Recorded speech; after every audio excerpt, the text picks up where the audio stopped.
কি করছো বাবা? দুষ্টু করছো কেন? কি করেছো বাবা? ঘরগুলো এরকম নোংরা করে রেখে দিয়েছো?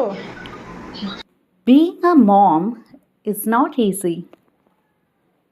ਤੈਨੂੰ ਕੀ ਦੱਸਾਂ ਮੇਰੇ ਲਈ ਕਿਆ ਤੂੰ, ਮੇਰੇ ਲਈ ਧੜਕਨ ਮੇਰੇ ਲਈ ਸਾਹ ਤੂੰ, ਤੈਨੂੰ ਕੀ ਦੱਸਾਂ ਮੇਰੇ ਲਈ ਕਿਆ ਤੂੰ, ਮੇਰੇ ਲਈ ਧੜਕਨ ਮੇਰੇ ਲਈ ਸਾਹ ਤੂੰ, ਹਾਏ ਦਿਲ ਤੂੰ ਜਾਨ ਤੂੰ, ਦਰਦ ਦੀ ਦਵਾ ਤੂੰ, ਜਦ ਤੱਕ ਮੈਂ ਜੀਣਾ ਮੇਰੇ ਜੀਣ ਦੀ ਵਜ੍ਹਾ ਤੂੰ, ਦਿਲ ਤੂੰ ਜਾਨ ਤੂੰ, ਦਰਦ ਦੀ ਦਵਾ ਤੂੰ, ਜਦ ਤੱਕ ਮੈਂ